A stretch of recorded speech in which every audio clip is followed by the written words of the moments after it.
Hello, welcome back to Podcast and Praxis. I'm Dave, my pronouns are he and him. I'm Jamie. My pronouns are he and him.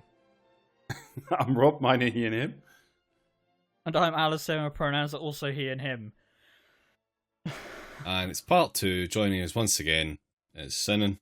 Hey, I'm back. It's like I never left, actually. That's the weirdest part. Almost. Yeah. It's almost like this fucking book never left either. Exactly. This is such a short book for us to be talking about it for this long, by the way. Yeah, but I do think there's like a lot in here, and I do think that like if the second to last episode we did, we read that article about like Steven Pinker, who's just lost all form of having any ideas about the future and kind of admits that he's a fucking fraud.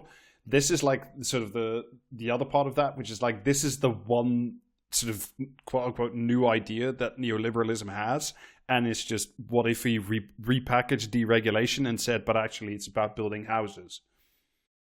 Mm. And also about sci-fi. What if the magic technology man saves me? What then? Mm. Yeah. What if I could do a big line of midi-chlorians? What if I, a serious book author, cited Aaron Bastani and nodded wisely? Yeah. I'm still not over. I did the the pointing gif. I just did that as soon as I saw it. I couldn't handle it.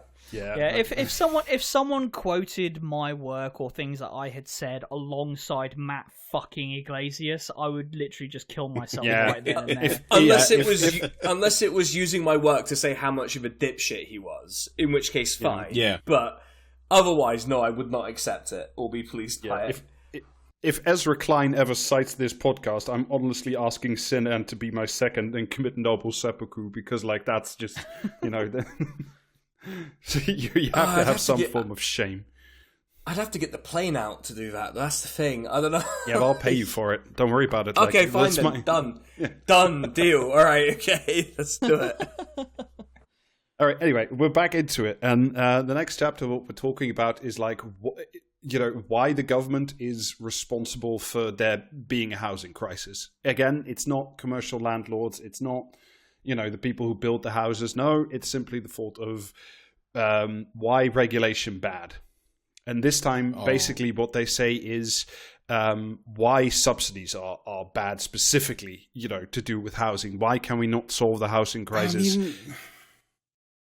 Yes, okay, fine, you're not wrong. Like, that technically is true. The regulations the government puts in place are bad and are not fit for purpose. I think we probably disagree on the direction of travel there, but it's correct to say it. And subsidies are bad because subsidies just give landlords more money because the regulations are bad. Yeah, kill the housing market. Does I was about to say Matt Iglesias. I've just got him on the brain. Ezra Klein. Does Ezra Klein ever talk about enforcement of regulations? No. Because no, that doesn't come up. Regulatory capture.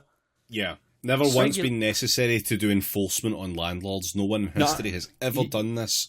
What he does mention a lot of the time is like regulatory capture in the sense of like, and this is a correct thing that like fucking right wingers and conservatives do everywhere, also in the UK, is like they build like these hyper complicated approval processes essentially, so they have more places to like fuck around, complain, delay, all that shit. Like that is part of a conservative strategy. They do identify that, but what they do all the time is say like, this regulation is bad, and because it took 10 years to build. They never identify like, okay, who put that regulation in place, or like, they never say or very rarely say, this regulation is, the one that stops the children from going up the chimney is actually good because it's bad for children to go up the chimney. They only identify like either things where you're like, okay, that's not wholly unreasonable about like low density neighborhoods in fucking San Francisco, or it's just really weird shit. And it's just like,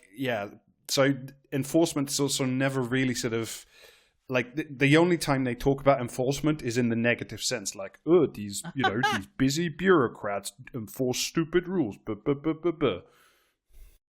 So like, I mean, there was a bit where I skimmed through where he's talking about I think it was Pittsburgh in like the 1970s or 60s, where you had textile mills on some river, and like depending on the time of day, the river would be dyed different colors. Like does he just imagine that these textile mills stopped dumping all of these chemicals, and any other number of industries that do basically the same thing.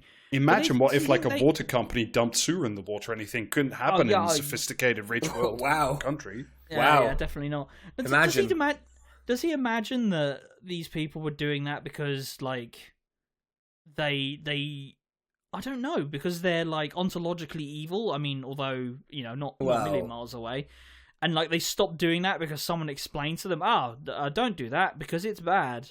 And then but, I mean, the thought not process really. again Like stopped. the best example they gave is, I think, that what we were talking about earlier, where like rich countries clean up their air and water. Why do they do that? Because they're rich. Because they can afford to be picky and have environmental legislation. I think that's kind of how far. I'm genuinely sort of like flailing around here, trying not to like misrepresent them and be shitty of stuff they might have correct, but like no, they never really go into like why so much regulation was like necessary in the first place. Yeah, I mean, again, it just speaks to the complete unwillingness to challenge vested interests in what they actually do, because they are an interest that exists under capitalism and therefore are going to do whatever is necessary or required in order to maximize profit, whether that's dumping chemicals into a river, taking every single spine out of every construction worker's back and building houses out of it. If that maximizes profit, sorry, the spines have got to come out. Until regulation comes in and says, hey, maybe don't build these houses out of spines. But yeah, what can we do? Nothing, apparently. We just have to get rid of the regulation so that we can have the spine houses. And by then we've grown to love our spine houses. It's a tradition. We can't get rid of the spine houses. So yeah, unfortunately, we've erected thousands of factories that remove the spines from construction workers, and like those people are all going to be out of a job. Yeah, what do you want them to do? Be homeless? To not have a job? You monster. So what they do next in this chapter, where they essentially talk about overregulation specifically of the housing market and why that's been bad for like council housing and housing for the homeless and the unhoused and all that stuff, right? So I want to talk a little bit about a specific example they do in this chapter, like. Because the bad thing about subsidies, apart from that they drive up the price, is that like if you want to do nice things with public money, like build homes for the homeless, essentially, is public money always comes with red tape, and red tape is always bad because it just leads to additional requirements that stop the abundance from happening. Very briefly. I mean, this is one of those half-right things, I feel like. Yes. Yeah, but there's this problem with this generalized idea of red tape always bad, which is, yes, you can have abundance if you just say, okay, fine, like productive forces, do your production. Yeah. Great. But then you're abundant in chocolate bars that are mostly made of rat shit. And then, that is, functionally, that's what ends up happening. And so, yeah, great, we've got abundance. It's just, it turns out if I eat the abundance, I have to go to hospital. What if? And then in America, that costs like $1 million or whatever the fuck. What if we saved money by firing the guys whose job it is to, like, tell you that the fucking chocolate's full of rat shit? Well, yeah, exactly. Yeah, well, The timeout bell goes at 8 p.m. at my job at the Torment Nexus factory. I get into my car, which will incinerate me if I push buttons in the wrong order, so that I can go home to my spine house, so that I can then eat my rat shit chocolate bar in the comfort of my own two-poster bed. Yeah, exactly. Abundance. A dream of one day doing disco biscuits on the International Space Station. I wish I was better at drawing, so I could draw a spine house. Damn. Oh no, but we're veering into Warhammer again. Yeah, I know. You should simply commission my wife. Yeah. I mean, I did think it was pretty incredible of them to set Layer Cake 2 on the International Space Station, but it was cool, I suppose, that Daniel Craig was still game for it. Like. Anyway, so they cite this specific example that I want to talk about for a moment. So there's this California legal proposal that gets passed by vote, because California is stupid and they have referendums all the time. He said, living in Switzerland, and essentially it's it's called Proposition HHH, which probably stands for something, I don't know what. Heil Hitler. And is it something to do with the wrestling? And it raises Proposition 1.2 Triple H. Oh, that's beautiful. And its purpose is it raises $1.2 billion to build 10,000 apartments by the city for homeless people. And they sort of ask themselves, where did it go wrong? Well, the first one is, of course, we do the one we a trick of this podcast. We divide one number by another, and 1.2 billion divided by 10,000 apartments is $120,000 per apartment, which is obviously not enough. Well, not really enough for a city like LA, essentially. And the first problem was that the 1.2 billion was only 1.2 billion, and the proposal as passed said you need to match every dollar in of this 1.2 with $5 donated by private interests. So that, of course, created a massive... Yeah, because then the Bill Melinda Gates Foundation could say, well, we might be willing to pony up another $1 billion, but only if you agree to, fucking put USB-C plugs in the back of all the homeless people that take a house, like that kind of shit. Yeah, and unfortunately, they've got those spines lying around. Yeah. And then something. So, the first problem is not so much that, this proposal passed. The first problem is they didn't allocate enough money, and then said to the people who are running the show, actually what you need to do is spend most of your time fundraising from every San Francisco freak who has their own demands on this project, and says, well, I will give you, another 500 million or something, but I don't want the housing to go to the homeless. I want it to go to sex workers, or I wanted to go to migrants, or I wanted to go to homeless people, but only if they don't have substance abuse problems, and so on. So it created this massive fuck of bureaucracy. And they blame the downfall of the project on the bureaucracy rather than the inadequacy of the project in the first place, which is, that's... See, the thing California should build is... I mean, that's number one, but that's going to be a busy state for at least a couple of weeks. That's got to be $5,000 tops, honestly. Yeah. So they then go to interview the city controller, which is an auditor position, who was responsible for auditing Triple H. Then that's an interesting tax audit. Yeah, Vince would never approve of that. They cite quite extensively from an article where this guy's interviewed. Quote, then there are the higher standards that public money requires developers to meet. We are required to pay prevailing wages, so there's at least a 20% premium on labor costs, he says. This is presented as bad, what? Why is project expensive? Because we paid our workers a living wage. Boo, living wage. We have sustainability requirements we need to maintain. Boo, sustainability requirements. This is all meant in the negative. You have to see this, right? I've had projects where the planning department required higher quality air ventilation systems because we were a certain distance from the freeway. Okay. Yeah. That just sounds like your job, bro. I don't know what to tell you. And also, if you don't give people good air ventilation and air filtration when they're living next to the freeway, that's what happened. That's why, why we see so many kids with asthma and fucking lung and breathing issues in London, where the fucking air pollution was so bad for so long. So I don't understand. Do richer societies clean up the air or not? I don't understand what the problem is. What's going on?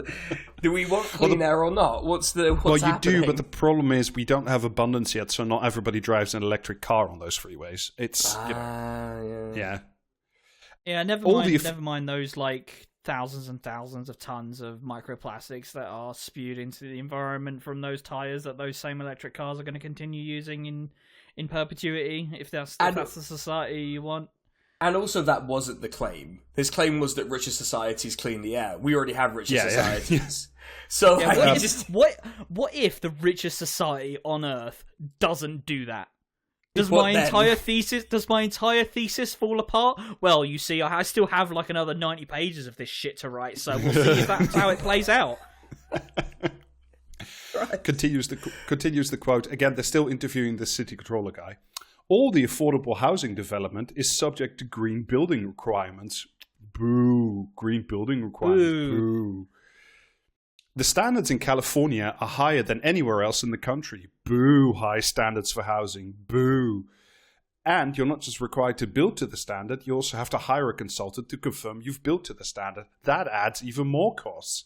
So it's like the gripe here is that the budget was insufficient in the first place. And when we started building, we found out that if we wanted to build 10,000 apartments for the unhoused and the homeless, it's really fucked up. We had to build like apartments where like they didn't get, fucking asthma from living next to the freeway. And we had to like pay our workers a living wage. What the fuck is this shit?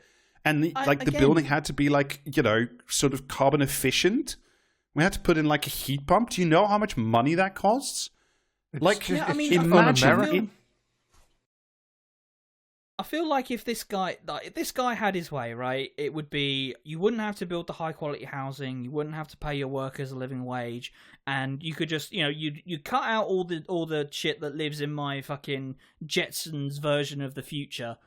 And you just go with like the shipping containers. Like that's the baseline, say, that American society is expecting. This guy would still, in that society, be complaining about having to pay the workers, make sure that the shipping containers, have 6 sides as you would expect, and would be saying, why can't we just have all these fucking homeless people in a camp? Like this is like. The ratchet to the right is present in the mouth of every liberal who ever opens their fucking mouth, right? Yeah.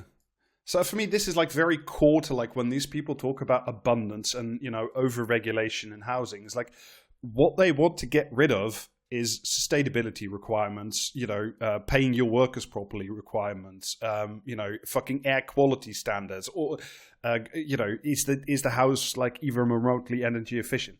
If we just got rid of all the standards, imagine the amount of cheap shit cardboard boxes you could have under, a freeway overpass. And then we would have abundant housing.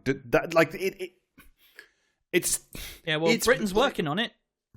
Exactly, but and when Rachel Reeves, again, I mentioned it again, when she talks about we back the builders, not the blockers, what she means is this shit. Less requirements. Imagine green Lego haircut. The other amazing thing, by the way, I brought up the citations already in the previous week's episode, is like the citation for this interview is another interview by Ezra Klein. So Ezra Klein cites himself in this book, which he wrote himself. It's the Hot Fuzz meme. Hell yeah. Yeah. That moment when the YouTuber plugs their own video mid-video. That's what this is. Yeah, remember to like and subscribe to Ezra Klein. And even Ryan. Yeah. Remember to like and subscribe to patreon.com/praxiscast. Sign up so you can leave a comment. Making people pay to abuse you is such a funny idea. Actually, sign up to leave a comment, and the comment they leave is "Get the fuck on with it." Some of us have got work in the morning. People paying to abuse you is just like the entire business model of Twitch, though. That is true. Yeah, it's also our Discord. It's also my Discord. Fucking hell! Like, except some people don't even have to fucking pay. Every Twitch stream is just a constant struggle not to give in to the demons and say aloud the words, "Don't bully us, we'll come."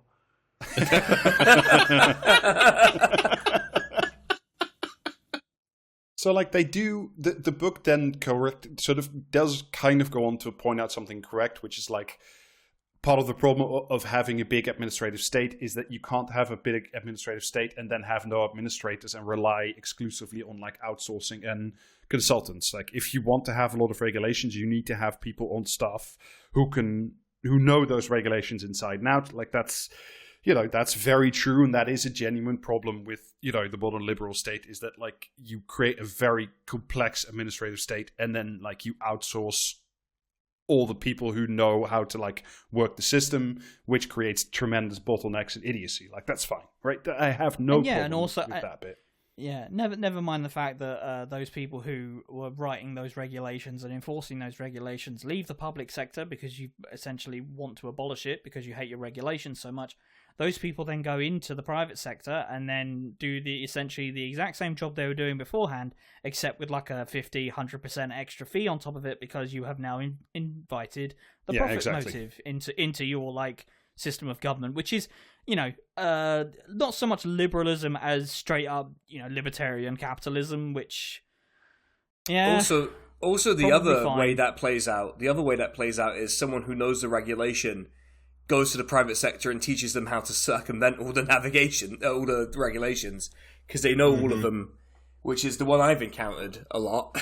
So, and as far as I know, it goes very well and is very good, actually. How could that be bad? So they sort of round off the problem with, like, why is the state so bad at building stuff, and their answer is it comes in the form of, like, another anecdote of a bridge collapses in Philadelphia, and, like, the repairs are estimated to take months, but instead it takes weeks, and that's essentially super good. And the conclusion they draw from that is, why did that bridge get fixed so fast rather than this thing in the Triple H housing project takes so long in Los Angeles? And essentially what they say is the Triple H housing project. Housing. You're only allowed to sign off on a new building, and if it's got a fucking mat on the top of the building that someone can do like an elbow pile driver off of. So, and the way they say, all the steel chairs are anti-homeless. The reason this bridge, this highway overpass got fixed so fast instead of so slow by government was that the governor of Philadelphia, so Illinois, I think it's Illinois. Illinois? I can't remember which fucking state. Whatever, I don't Pennsylvania, care. I think. Pennsylvania, yeah. I don't care. Yeah, so like you're never getting back on. Well, there's your problem. Yeah, so the governor of it's always sunny in Illinois. That's right. Yeah, so the governor of Hawaii signs off like this. He signs off on this thing. Essentially, what he does is like he creates a state of emergency, which means that like all of the like local requirements and regulations for repairing a bridge don't count, and it gets done very quick. And what they say is like, see, if you want the state to be nimble and agile quick, all you need is a strong leader that declares a state of emergency. And I assume that that's a power that will never be used by anyone. So, advocating for a permanent state of emergency to build a bridge is an incredibly funny like way to accidentally do fascism. What the centre left really needs, right, is a Sheev Palpatine. That's right. Well, because Sheev nationalised the banks. I'm just saying, like, he did nationalise the banks. Now, admittedly, George Lucas did make the banking clans run by a familial group who are all from one race, who also do suspiciously look like a caricature. But also, Palpatine did nationalise the banks. So, what I'm saying is, economically, I'm on the side of the Empire, but socially, I'm a rebel. That's what I'm saying. I don't want to start talking about how the financial system in the Empire works, because I'm going to get fucking mad all over again. I actually got really angry at Andor, actually. Do not stop me. Because then, yeah. Look, all I'm saying is... The problem with Andor is there weren't any orcs in it. Yes. Look, all I'm saying is, if you're talking about energy independence, you need to explain who you want to be independent from, because you're the only state in the entire galaxy. Like, you need to explain that to me. Don't you understand the power and fucking might of the economic state of the Hutts? How can you not have they control? Come on. How can you have interstellar travel and not have like a simple credit union? No. I'm moving past this. They have a techno union, if you like. I can't wait to do a video about the economics of the old republic now. Just see how that goes down. Fucking I'm going to write that out. Josh Sawyer, if you're listening. Right. So the next chapter is really like the back half of the book. This is the back half of the book, and this is where the shit goes really off the fucking rails and just like Yeah. This is where we finally get down to what was the Horus Heresy. A miserable pile of books. Look, it was about the galaxy's biggest disappointment, so... Yeah. Yeah. Yeah. It's a tale as old as time. It's a father and his fail son. Like, My father was a tool maker. When my father was making the Astronomicon... my father was a humble gene sire.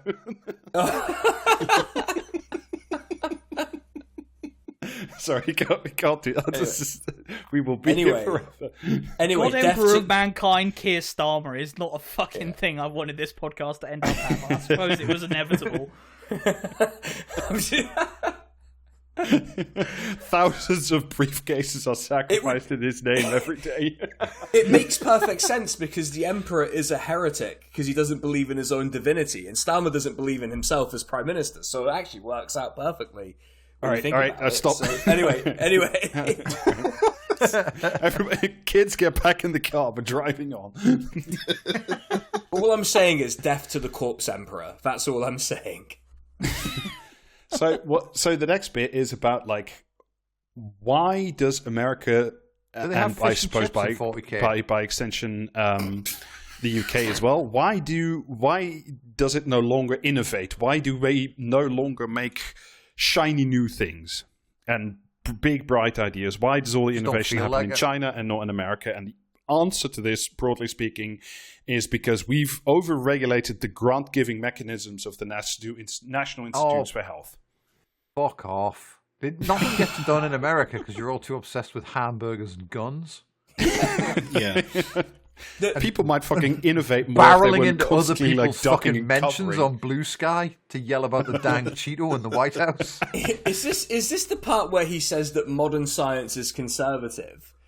Yes. Like, which is like a thing that people who generally don't understand science very well always bring up, which is that like, oh, modern science is conservative. Yes, because like, because what you'll end up with is you'll end up with those Italian guys who said things would going faster than the speed of light, and we'd have to rewrite all the fucking textbooks about it if we didn't take our time to double check what happened. If anyone's wondering, it turns out they didn't calibrate their detectors properly. Yeah. So, or you get another couple of Italians who wrote, the intellectual framework for austerity, and then the entirety of Europe and the UK plunges into a black hole for 10 years, and we still haven't recovered from that, which is also we meant to do that. It turns out Italians are just very bad at science. It turns out like we just need to stop Italians doing science or economics or anything like that. Just get rid of them. We need to take it's not Excel blood, it's away victory from doll meal. They should just get back to inventing the helicopter. Yeah, really imperfect item, really, actually, given how much it crashes. So let's work on that a bit more. Let's iterate a bit.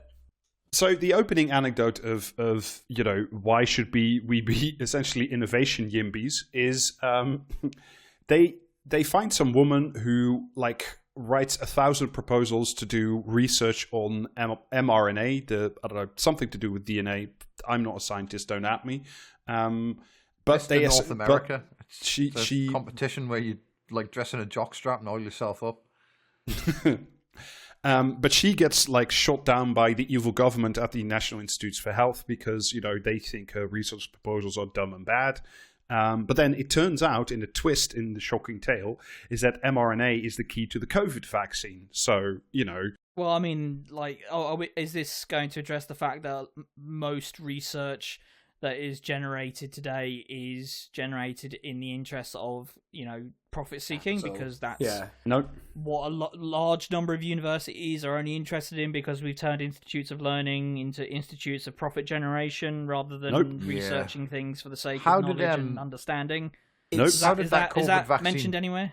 How did that COVID vaccine turn out in the end? Do you know what I mean? Did everyone in the world get it for free, or did we sign it over? Almost, Jamie. But thank God we kicked that out of the first hurdle. Yeah, so this is like a very important point that they leave out of this tale, which is like, yeah, this woman didn't get like a grant from the fucking National Institutes for Health, so she went to work for the private sector, and she was, instrumental in helping develop the, fucking, I think it's the Moderna or the Pfizer like vaccine, which was a scientific breakthrough, very impressive. But as like you say, Jamie, it was then patented, and then we didn't, give it out for free to the developing world, and fucking. Thousands of people extra died that didn't have to, but, fucking Pfizer stock went through the roof. Hooray! Yeah. And long term, we don't even give it out for free to us. Yeah, that's the best part. That's the part that's going to be part. Really good. Yeah, that's the best part. We end up having to pay for it. It's brilliant. Hello, and thank you for choosing Podcasting is Praxis. Our podcasters are experiencing an unusually high volume of unfunny bits at the moment, so you've been placed in a queue. Your patronage is important to us, and I need to inform you of the great benefits you freeloaders are missing out on by not subscribing on Patreon. A back catalogue of premium episodes, plus 2 bonus episodes every month, ad-free regular episodes, plus you get access to our Discord, which, in addition to being able to harass the Praxis Cast crew with your favourite Star Wars characters, will allow you to listen to all of your favourite cutting room floor moments, such as... and... Fuck off, Alistair. Subscribing lets us create more of these hilarious moments, so please do subscribe for just $5 a month on patreon.com/praxiscast. And now, back to the episode. Yeah, so like, then they go on to create essentially the world's dumbest straw man, and to say that like the part of the problem with like grant institutions and the slowdown of the rate of innovation in the United States is because like we have all the essentials of like medical technology and making people better, so we don't really feel that we like need to like advance that much more anymore. Quote, "It is tempting to say that with the essentials of medical technology already in existence, it is time for society to focus at last on the fair distribution of existing resources rather than the creation of new ideas." See, redistribution is bad because if you redistribute, you're not focusing on generating new ideas and innovating. So there's like an irony to this, which is that part of this, everything he proposes here in this book, probably requires a pretty beefy amount of state capacity. Yes. And I would suppose that I would guess that a state that is as capable as what he suggests is necessary would be able to both sort of equalize healthcare outcomes and also do new things. It's kind of weird that like in a book called Abundunce, you kind of can't imagine a state that does two things at once, right? Yeah. like isn't that odd? Really weird, but like it's what they suggest is not a powerful state that does stuff. What they envision is a powerful, efficient state that gets out of the way so private enterprise can do it more efficiently. But again, even in that case, do you not think then that a powerful private sector could do both then with the right incentives? Where there's a capacity, there's a sort of disconnect between the capacity he thinks exists or thinks will exist and what can be done ever under any circumstances, which appears to be the thing I want to happen, which in this case is he's afraid of dying, so he wants better medical technology, is what I'm reading into this. I mean, the thing that stands out to me is that when states decide to do things kind of for the sake of doing them, like I'm thinking mainly about the space race here, right? So the decision was essentially we are going to go to the moon for the sake of going to the moon. That was obviously the reason behind that is because we don't want the Russians to beat us there, but that was the goal, right? To just go to the moon. And it turns out, when you have a state that is prepared to spend political and like actual capital to achieve an aim that is for its own sake and to expand the horizons of human knowledge, if you want to get, mawkish about it, you can actually end up with tons of innovations that have massive ramifications for the near and far future, like, the GPS, and not to mention every single, like, massive innovation in electronics and computing and aerospace engineering, etc., etc., etc., because a government decided to do something because it wanted to. All because a Soviet scientist tricked the Soviet government into thinking America was going to space first. That's the entire reason all of the space race happened, actually. But the baffling shit, because they actually mention Sputnik in the book, in this chapter about like the importance of innovation. And like they sort of, say, oh, like it was the first man-made object in space. And, yes, it was the Soviet Union that did it. But they don't sort of then go on to say, okay, so maybe the state can actually have the capacity to do groundbreaking shit by itself and literally be the first, civilization to shoot an object into space. What they say is like, why do we mention Sputnik? Well, that Sputnik was co-responsible for the creation of DARPA, and DARPA does like fundamental research, but with little money, and also does grants. So the only reason Sputnik is important is it creates this cool science funding institute that we really love. That's right. So the guy who's got a massive raging hard-on for innovation doesn't really give much of a fuck about a even more backwards feudal agrarian economy transforming itself from that form of economy in like 50 years into a spacefaring nation. Only insofar as that it created DARPA, and DARPA helped create the internet. Like, that's the thing. Arguably the highest, like the biggest like rise in living standards, other than China, the one China achieved later, like in human history, not abundance, actually. Not abundance. Don't look at the mechanisms by which that was achieved.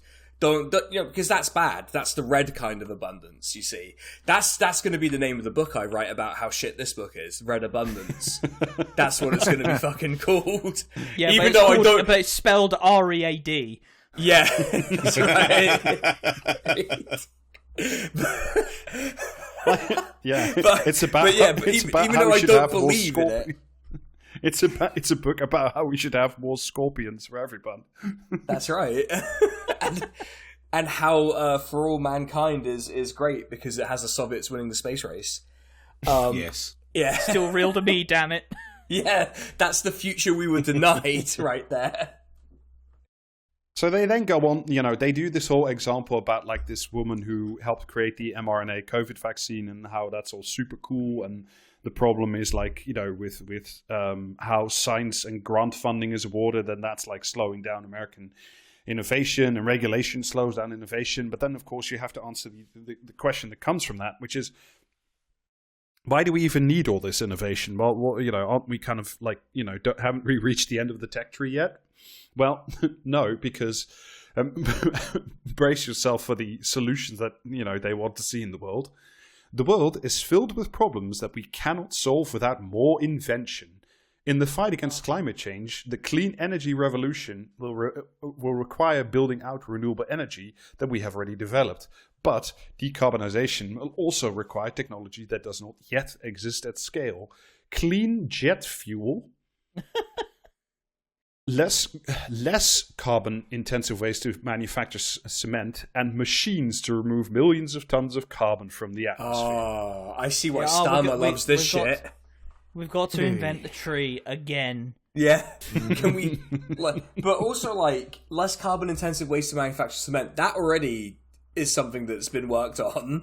I'm pretty sure. Yeah, you just grow it. Yeah, it is. Yeah, you grow cement. That's right. One of my all-time favorite clips. Just the pause after he's like, "Yeah, you can."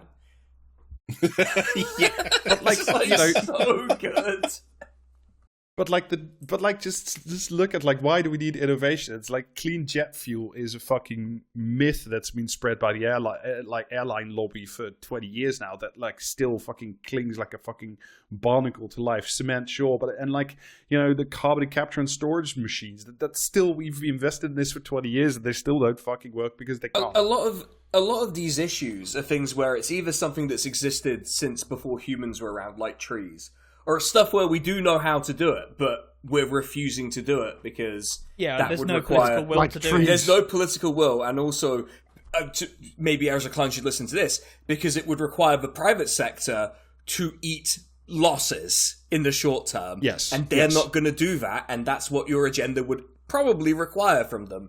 Because again... And also, if you want like abundant, clean clean jet fuel, a thing that will never exist, but whatever. Like, if you want it to be abundant, why do you leave it to the private sector that will then patent it and like charge a fucking sky-high premium for 20 years until the patent runs out? Well, that's the thing I never... So, like, he's addressed ownership precisely once, and it's about the AI that does your job for you. But, like, nothing, he doesn't address... Because, again, doesn't address it. It's no wonder he doesn't understand that Marx quote that we teased last episode. Because, like, he doesn't understand how production works. He doesn't think about who's doing production. He doesn't understand who owns the fucking things. Like, he also doesn't think about who consumes these things. Yeah, because, okay. You say, okay, yeah, so we've got infinite jet fuel, like infinite clean jet fuel. Like, okay, right. Do we have infinite jets? Do we have an infinite number of private jets? Have we invented the flying car? Yeah, like, hell yeah. And that's why he doesn't get what degrowth's about, because he just imagines infinite will to consume. And part of the thing with degrowth and stuff like that is, okay, well, maybe we're producing too much of the stuff, or we're allowing stuff to be, planned obsolescence. We're using too many of the resources we already have. We don't have to fucking do that. We don't have to consume to press the button in our head that says, you're actually doing all right, mate. You know, we can go to the pub for that if it didn't cost £7 a pint. I'm still mad about the but it's just so, because, you know, he talked about, like, what if everyone was as rich as Americans, right? Again, surefire way to collapse the entire economy, because you're going to have runaway inflation immediately. Like, the entire global economy will collapse because no one will want to work the jobs that produce the things the way we currently do them. And then everyone has too much money to spend. So you've created shortage. You've created shortage. If you want everyone to be as rich as Americans under the current system and under this system, you created shortage. Sorry. Try again. Ezra Klein is one of those people who sees that news about, NASA or whoever has spotted an asteroid that has like 64 million metric tons of gold in it, and if it landed on the Earth, it would make everyone a billion, and he thinks, cool. And that's like... At least Bastani had the decency to talk about something other than gold in that book. You know, At least he was talking about stuff that could be used to produce other things. Even though I don't think we need all of those things, or that we will ever do asteroid mining, but still. So the book then goes on to sort of explain once again, you know, why disease is bad and why it should be, and why developments and innovation in medicine is so important, as if it's not fairly self-explanatory. And I said we were going to stop talking about Warhammer, but they literally say that before 1850, the Earth was, quote, a death planet where disease ran rampant. Damn. Tell me about the year 39,000, please. What's going on then? You know, like, can we get an update? Or in the grim darkness of the far future, there is only abundance. Well, only in Ultramar, really, but if we're going to get into it, but still... it's I mean, how much worse could it have been if Nurgle had written this? Decades from now, our children may gawk in horror that people with chronic pain or lingering illness in the early 21st century... That's Gork and Mork. Thank Gork and Mork for this podcast. That people with chronic pain or lingering illness in the early 21st century couldn't simply take an all-purpose saliva or blood test to answer the basic question, why do I feel sick? I'm like, that's just Theranos. You've reinvented Theranos from the ground up, motherfucker. You've done it again. So, like, there's so much of, like, you know, and this is the point where Cinnamon was mentioning it earlier, where, like, they admit, which is, like, stuff that's correct, like, why have we not innovated our, like, a solution for, like, schizophrenia? And it's like, well, because that turns out to be incredibly difficult. Because you have to control for a lot of environmental stuff. Different things are different. So, like, curing, like, certain diseases where, like, penicillin is relatively easy. Curing very complex things like cancer is very, very hard. But, like, you know, and they admit that in the book, but then go, well, what if we just, like, gave people more money but with less strings attached? And again, weirdly, the mRNA vaccine that they're on about is actually one of the ways you could cure a lot of complex cancers. But that technology is being held onto by a company that does not want to relinquish it. Weird. Yeah. I wonder what's going on. They sort of address that point in like the worst fucking way possible. Is they say what's wrong with the debate specifically in America today is that like it's the Democrats and Republicans are arguing about what healthcare people can afford and not what kind of healthcare could the technology fairy give us. And it's like, well, you already have a system everywhere in the world where like rich people have access to better and more medical care than poor people. This is just, and in America, that's like 3 times as true. So it's like, even if there was more fancy healthcare, if most people didn't have access to it because they were priced out, then it doesn't matter that it's available or like, you know, it doesn't matter. It's just, it's wild. Like how does it help to innovate more if people can't pay for it or if they can't access it because there's just, you know, like what's the point of all this, right? I mean, yeah. I mean, we've been harping on this whole time about like how are you going to do the production? Like who is going to be the guy that is banging a piece of sheet metal in a factory? Who is going to be the guy who's pushing the trolleys around in the fancy fucking far-flung future healthcare facility? Like these are things that like who is going to do this? Like as much as these fucking guys would like for every single bed in a hospital to have like an AI inside it that knows exactly where to put the patients, the answer to that question obviously is in the hallway, and it is just a question that you fundamentally have to answer before you can get onto the like, okay, so we've got fancy new mega MRI machines that don't require liquid hydrogen because we've invented superconducting room temperature superconductors so that these things are way cheaper to run. But it's okay, who's going to do the stuff? The thing, who's going to like sit at the computer and go, yep, that's cancer. No, an AI is going to do it. Okay. Servitor. Yeah. The abominable intelligence must be kept away. Yeah. They talk like I'm not going to get into it because it's mind-numbingly boring. They spent like pages and pages saying like the problem with the lack of medical innovation in America is like how difficult it is to get a grant from the government. And it's like, again, I have like family who are doctors and like it is difficult to get a grant from the government. Then like it should be easy and there should be more money. But it's like, sure, but like there are other problems, you know, like that's not the only thing that happens. The only thing that I wanted to touch on still in the innovation chapter is this last bit, is they argue that like the reason we should innovate more and like have less regulation is like because immigration is also good for you know, scientific development. If you recruit people from other countries to come and work and, you know, all that shit is essentially. And then they say, this is a quote from the book, and I'm just like some of the greatest achievements in US history, including the Manhattan Project and the Apollo program, are impossible to imagine without the contribution of people who were born abroad. Oh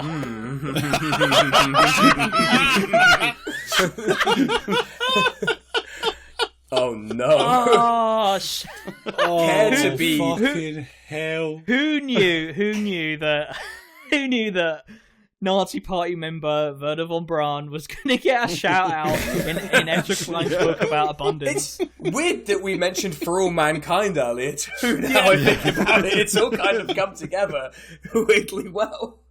Yeah, so we did that on fucking purpose. incredible. It's just like, oh yeah, the Apollo project. Born abroad. What a curious way to describe. So, you know, was he playing with a paperclip as he wrote this part?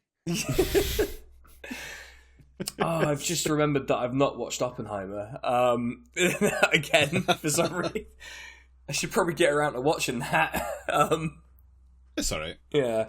I didn't watch it because I regard the real historical figure as a coward and a loser, so and I feel like that would colour my view of the film. So the next chapter is called this is also before we get to the conclusion. It's called Deploy. It's like, how do you you don't have to just innovate. You don't have to just like do that. You have to like get from sort of the conceptualization of an idea. You have to get it out into the population and like, you know, in an abundant manner. Yeah, you have to change the things that need changing. We've been over this. Yeah. Exactly. I'm gonna skip most of it over because it's like it's very dull and it like whatever. It's not that interesting. The only interesting thing that I do want to specifically mention is there's a specific subchapter about the importance of artificial intelligence. So this book, just to underline the quote, this book was originally published on March 18 of this year, but obviously written probably like the year before, basically. Artificial intelligence might be the most important technology of the decade. In the last few years, tech firms have in the last few years, tech firms have spent hundreds of billions of dollars to build machines that can carry out a dizzying array of tasks. Writing essays and code. Ezra, investments may go down as well as up. Reading thousands of pages in a second. Stealing thousands of pages in seconds, I would rather say. But carrying on fluent conversations. Yeah, with mentally ill people who then take very nasty courses of action. Jesus, yeah. I mean, it's incredible the things that AI is capable of. Like, for example, the fact that you can bewilder it by asking, "Is there a seahorse emoji?" and it will go ramble on for about 45 seconds before just ending. And even producing animated movies. No, it hasn't. No, it doesn't. I mean, in the sense that the movies are animated and a thing has been created, for some definitions of created at the end. Yeah, but...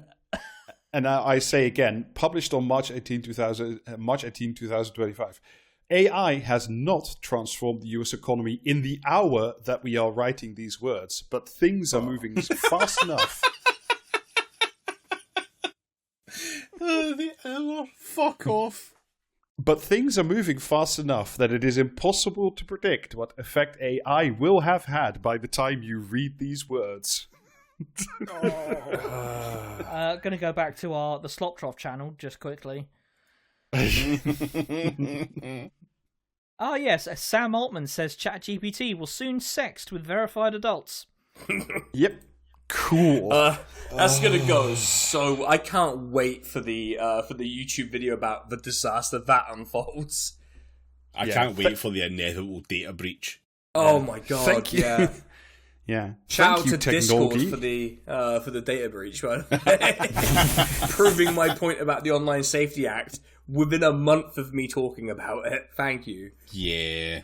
And here they loop back, interestingly to like the core of why we actually need all that solar energy, all that energy abundance. Is it like, people having better lives, people having access to, the means of production for themselves, having... Freeing them from the tyranny of the huts. Yeah, all that stuff. Yeah. Nope. It's just, we need all that extra power for data centers and processors. Because if we didn't have energy abundance before the advent of the God in the machine, then consumer energy prices would simply have to go up. And that wouldn't be right, would it? Hey, hang on a minute. If we're going to build a bunch of data centers and then all the energy gets back, it's not very abundant anymore. So what then? We've got to build more. Well, yeah. We just got to build more. We're going to have to build a fucking Dyson sphere at this rate. What the fuck is this shit like? So like, but this sort of is just another really like core problem that I have with this book is like, it's like what we started in part one of this is like with, why do we need cities? Well, we need cities because they're more, sustainable, which is like, yeah, right, you can make that point. But like the real point they're making is like, if we cram enough people together, they will co-create ideation and, have better ideas and that will create the Starbucks of tomorrow and stuff. And then here it's just like, why do we need energy abundance to build the God in the machine? And it's like, they never just say... The computer running Windows 11 told me, I need a Matryoshka brain actually to carry this out. But this is one of my massive problems with these like infinite growth people and this abundance stuff. Is like they never just say, why do we need these things? And it's just like, well, because it's simply nice for people to have nice things. Why do we need, a well-built urban environment? Well, because it's nice for people if they have, a fucking green certificated, well-built apartment that's built by fucking workers who earn a living wage. And that's why is that good? Because that's enough. Like, it doesn't need to be more than that. Why do we need energy abundance? Well, so that like people like us, but also people in Africa and everywhere around the world can have access to a higher standard of living and fucking, lights to read a book by at night. It always has to serve some sort of mirage goal of innovation. It's like, you can't just have nice things for having nice things. It drives me insane. It's this misunderstanding of what abundance is actually meant to be. Like it's they don't understand it. It seems they're just like, we just got to have it to flex because that's what you have in the strategy game at the end of it. In Stellaris, late game Stellaris, you have to have lots of energy credits. That's the rule. Yeah, and like I always kind of think of that. I think it's Keynes, right? Milton Keynes, who's like, as technology improves, people will simply work less. They'll have 15-hour work weeks. So, and what will they do with all that free time? They will simply have time for family and friendship and self-expression. They can, fucking paint. Starting small businesses. Or read a book. No, but like there will be leisure. It was literally like they will be able. The advent of the machine age will give people just free time and space to just fucking be. And this is yet another book where they just insist that like the abundance thing is around the corner as long as we deregulate fucking everything. And then what do we get in exchange for that? Like fucking disco pills built in outer space and the god in the machine. But the entire end point. The entire end point of this stuff, though, is more stuff, more thing, and that's what we need. And if you've got time to take off work, you could just do a second job and we could have even more stuff. And because that's the point, fuck you. Like, none of this is actually based around quality of life should increase. It's literally, it's abundance. It's literally more, just more stuff. Infinite growth forever. And it's just like, like, I don't know, like, I'm still looking for a job. It's really fucking depressing, right? But, like, the one thing that I'm thankful for, amidst all the things that are really not good about it, is, like, I have a very kind partner who supports me, and that means I have time in my day to, like, I mean, yes, I know we have, patreon.com/FraxisCast, but it's like I have time to read a bunch of bullshit and talk about it with my friends, which I really like. I have time to take my adorable dog for several walks. I have time to go into the mountains, if the weather's good, and a bunch of other stuff. So, like, the free time that's, like, supposed to be the end, maybe not an end goal of civilization, but one of them, surely, is just, like, totally absent from this book. I mean, they mentioned it briefly in the introduction, but just, like, come on, just... Like, why are we doing that? Anyway, thankfully, I think we can all agree. The simple joy of enjoying a glass of wine and reading a good book is simply not whiz bang enough for the future of the Jetsons that these guys are envisaging, because everything has to be about, like, I mean, this is like you fucking Rube sitting there drinking your wine and reading your book. Have Rosie the robot read it to you. What really would have improved the Master and Commander book that I've read recently is a fucking AI summarized it all for me. Yeah, I was going to say, like, that fucking asshole CEO of Microsoft who gets podcasts summarized for him on the way. Oh, this fucking prick. So anyway, thank God, I think we can all say that after during this recording session, we have now arrived at the final chapter, at the conclusion of the book. So essentially they say, look, America had the New Deal from 1930s to the 1970s. We had the neoliberal order from the 1970s to 2008, 2010, and the financial crisis. And now it is a time of monsters. But, maybe abundance is the next great idea. And it's like, it's not the next great idea. You're just reheating liberalism, because what you're selling is deregulation to make everybody's lives work better. And there's a reason that literally, like, now when you say new liberalism, people fucking hate you. So you have to repackage it as like, no, actually it's about building homes for everybody and plentiful medicine. But it's not. It's just at its core. And what will happen, certainly with the current regime of capitalism we have, is they will take the message that is deregulation good, and that will be the last thing you ever fucking hear. And the houses they promise, and the fucking K-hole built in outer space will never materialize because it's all about the deregulation shit, right? Like, that's what you're gonna, Yeah. They then go on to like rant, like sort of equalization, like where you might sort of think that, certainly the right-wing political class in America now with its ongoing, arresting, deportation and demonizing of immigrants is bad. But like, have you considered that like liberals doing restrictive zoning laws in San Francisco is much the same because they both use state power? And it's also exclusionary. Different things are the same, yes. I mean, tell me this. There's no way this guy isn't a fucking libertarian because, like, what is the it comes very between... close, yeah. Yeah, I mean, just the whole concept of property law being like the cornerstone of liberalism is not a surprise that these guys view the disappearance and like the torture and imprisonment. It smells a lot like just pivoting to libertarianism, but we keep this kind of like facade of a political class that still should maintain the same level of respect it once had, or whatever they imagine it to be. And so long as that still exists and they can keep their little fucking titles, etc., fine. Everything else can just be whatever.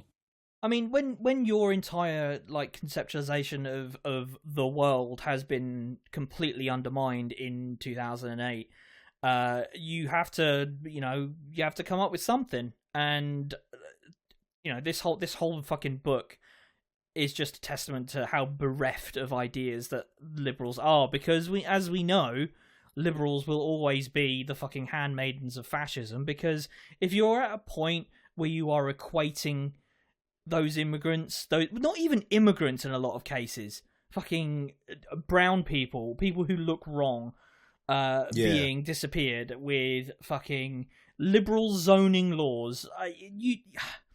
Yes, people and property are the same things because I am a very smart liberal. Well, look, they're an American. They're no wonder they think that, Yeah, and then they sort of go on to like hand wave China away, which is fucking insane. Like, quote, as the chronic housing shortage and affordability crisis destabilizes the reigning political order internally, America's greatest external threat has been the rise of China, a superpower that many now fear and even envy. How could they build so much as we struggled to complete even simple projects? Like, yeah, how did that happen? It's almost as though the Chinese Communist Party didn't allow private enterprise to hold key strategic industries, but did allow private enterprise to like own businesses that made different variations of fucking soda. Probably. if you were going to do something akin to like social democracy under a more or less capitalist system, that might be something that'd be worth emulating. But no, we can't have that because the private sector has to have its fucking grubby hands all over those strategic industries so they can wring every ounce of profit out of it and leave us with a completely destroyed infrastructure that does nothing, doesn't do it cheaply either. Yeah. I'm glad that my spicy take that China is basically muscular social democracy was said by someone else and not by me. I mean, this is basically the thing with China. Like, I think it's fairly clear that China is not a communist society in the sense of Karl Marx or Lenin. Like, that is very clear. But like, if you view China as a nation that is possibly in a transition from a feudal agrarian society, as it was, to something that resembles a communist society, well, I mean, would it look massively different? Hard to say. But at the same time, if you were going to say, I want to model my social democracy after a nation that actually exists in the world, and then you look at China and go, but not them. Yeah. I mean, I've got so many fucking problems with literally everything that's been talked about here, but the idea that the government is powerful, like, it's still a powerful government, it's a muscular government, etc., etc., it has the ability to make things happen, but we actually just leave it all to the free market because they're very powerful too. Well, yeah, where is the actual power? If you've ceded all of these fucking industries and fucking resources and everything else off, what actual power does the government have? What reinforcing ability does it have? If you the last remaining power that like every the bit liberals of fucking economic power away.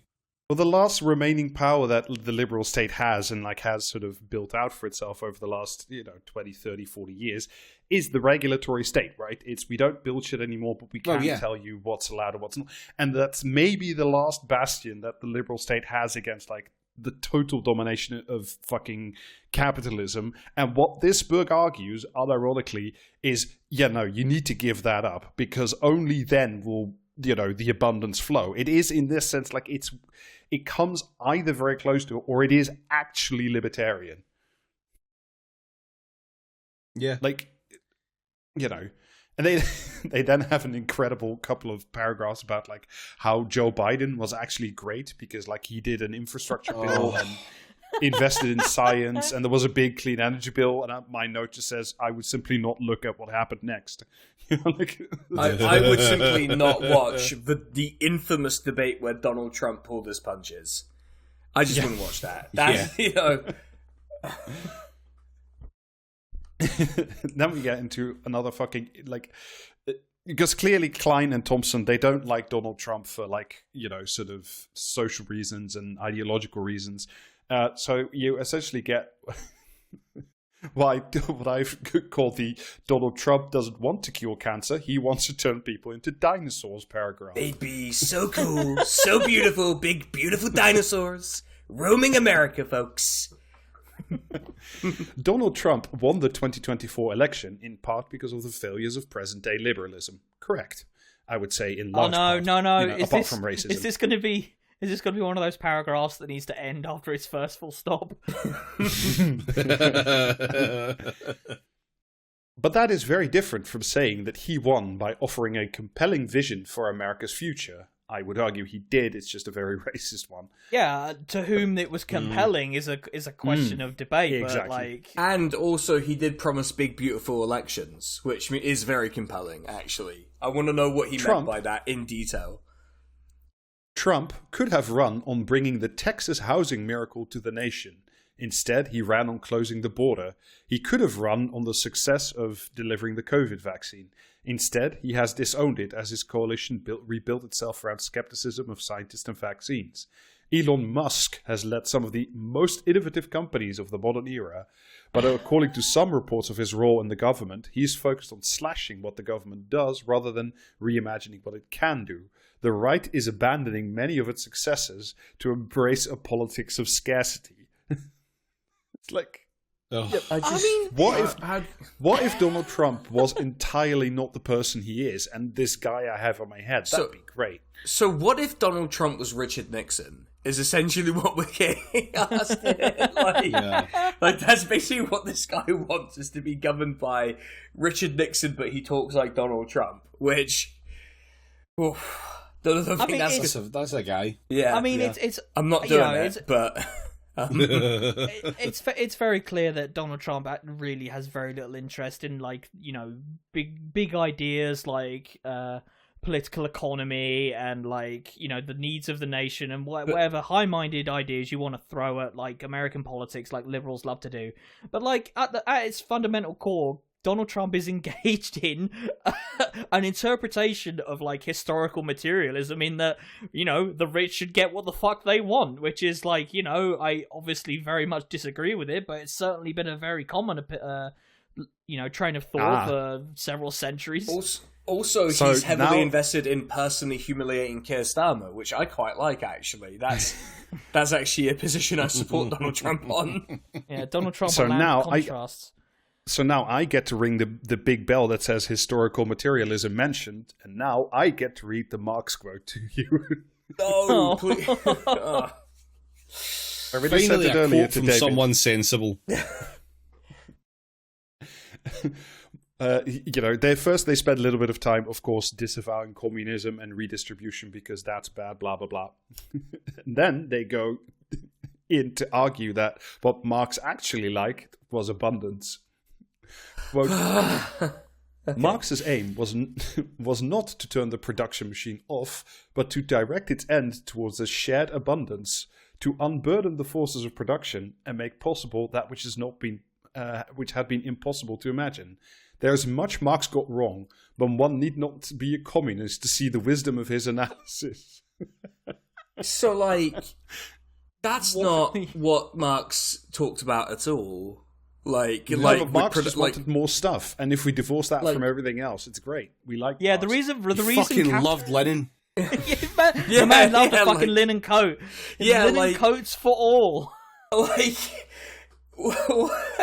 what does he think Marx said about production and like productive forces and people's relation to capital and like all of the like political economy? What does he think he said? Actually, this is so weird. I feel like Ezra Klein's vision for what Karl Marx wanted is that it's just, a factory worker shaking the hand of a factory owner, giving a big mug to camera and a big thumbs up. Like everyone just getting along. Everyone gets their linen coats. There are more linen coats than we know what to do with, and. So, like, production based on need and not for profit, not relevant, not a relevant part of the analysis. That's whatever. Fine. Yeah. Does the word? I have to see if the word profit even comes up in this.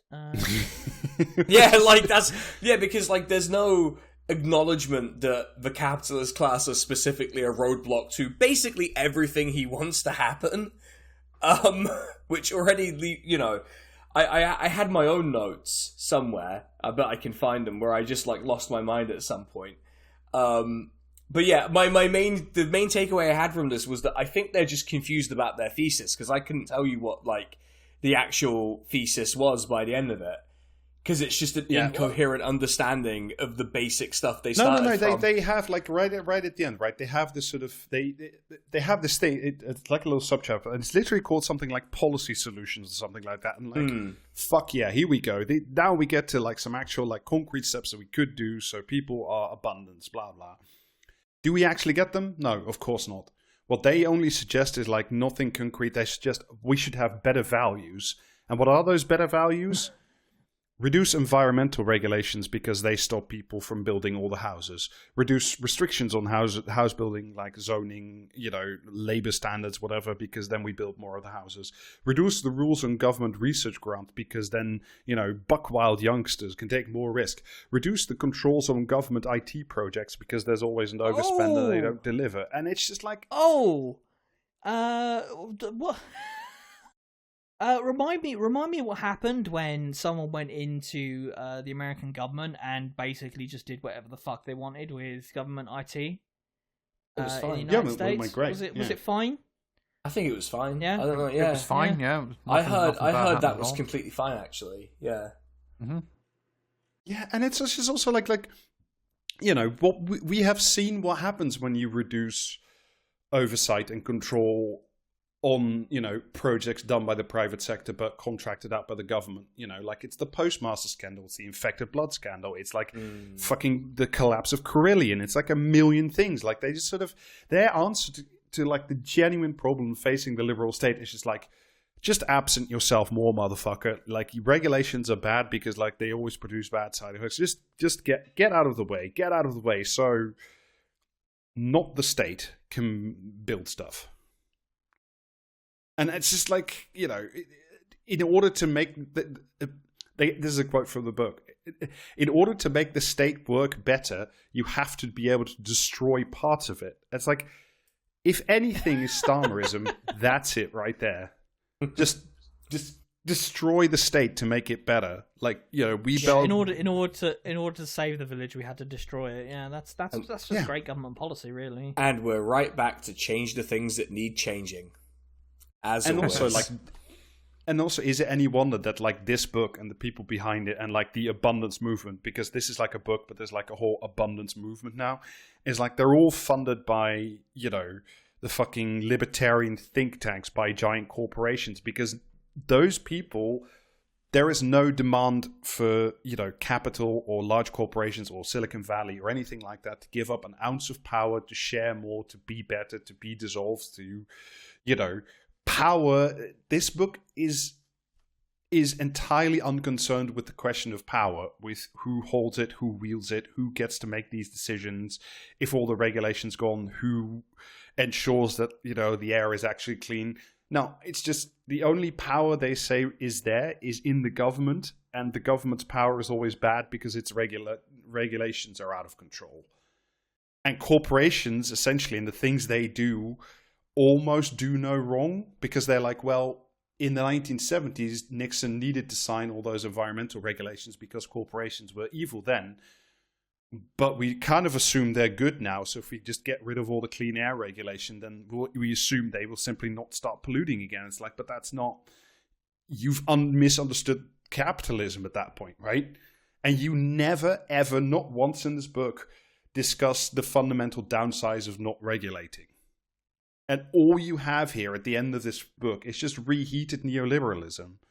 This is the thing that Tony Blair did, and Clinton did, and Schroeder did, and all those other people. They all did this. Cut the regulatory state, cut the welfare state, cut everything back, let the private market take care of things. And if you just deregulate everything and the government does less, except give some grants on, a 1 A4 sheet of papers, then some other people will build houses, make nice cities, do healthcare, do innovation, and they'll do so much of it all the time everywhere that the rising tide will lift all boats. And it's like, we lived through that historical moment and it didn't materialize. Essentially what happened was just a fucking power grab of the commanding heights by capital, which is the world we live in now. This book doesn't challenge power. It says, actually, it's really fucking great. And specifically, it says to Silicon Valley, you are the innovators of the future. You will create the god in the machine. And, like, you're the most awesomest little bestest boy in the world. So, go fucking hog wild.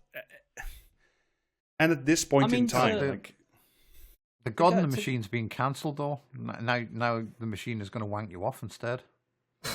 Oh, no, not again. I mean, to go back to their, like, pie in the sky view on what the world could and should look like in 2050, like, they are saying that we're gonna exist in a world of unlimited energy, unlimited water, unlimited abundance of things from fruit to meat to vegetables and so on.